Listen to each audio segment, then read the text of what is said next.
Halo semuanya, kenalin aku Jenny dari kelas 10 Tundang 1 SMK Negeri 4 Denpasar.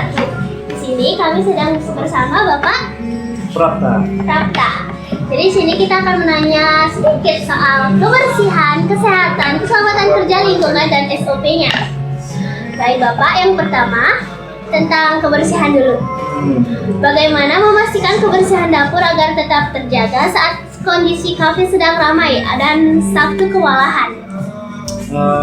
Kalau memastikan kondisi dapur tetap bersih itu ya sekarang kan ada yang namanya SOP ya. Setiap pekerja itu setiap melakukan pekerjaan apapun di dapur itu pertama kalau baru datang kerja itu bersih-bersih dulu.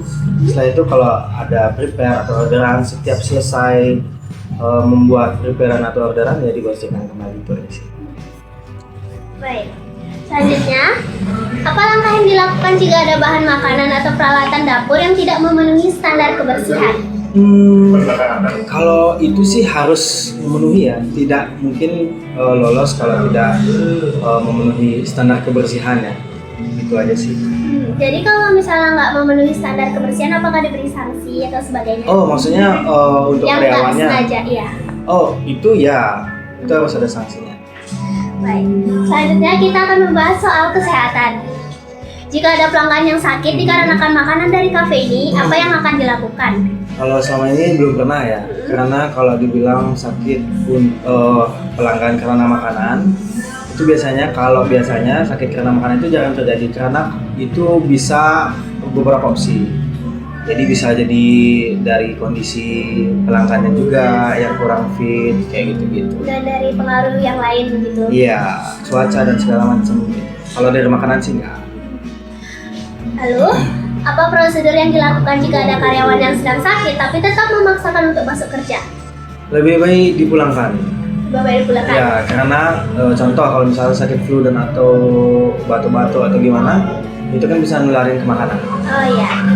Selanjutnya, kita membahas tentang keselamatan kerja. Apakah karyawan sebelum sebelum bekerja di dapur dibekali pelatihan keselamatan kerja? Biasanya sih karyawan di sini udah ada bekal untuk itu ya. Maksudnya udah ada basic untuk di dapur ya, ngerti lah setidaknya untuk operasional dapur. Jadi ada misalnya kayak kotak P3K misalnya kalau Itu ada. Tanya bagaimana kafe memastikan alat-alat dapur seperti kompor, gas, listrik itu tetap aman digunakan?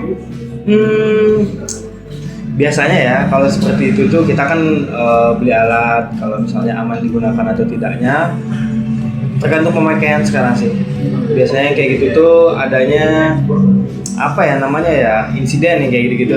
Itu berarti kurang waspada lagi menggunakan alat kayak gitu. Kalau alat yang kurang bagus sih kayaknya enggak.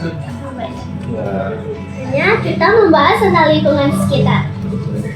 Di mana sih kafe mengelola limbah dapur agar tidak mencemari lingkungan? Secara kan kafe itu menggunakan seperti bahan plastik sekali pakai dan ini limbah dapur yang dimaksud itu seperti apa? Jadi kalau limbah dapur itu kan ada yang namanya pembuangan untuk septic tank.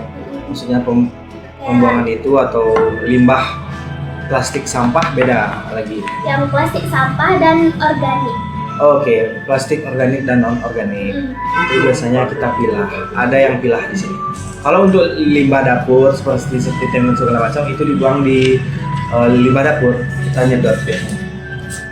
Selanjutnya soal SOP.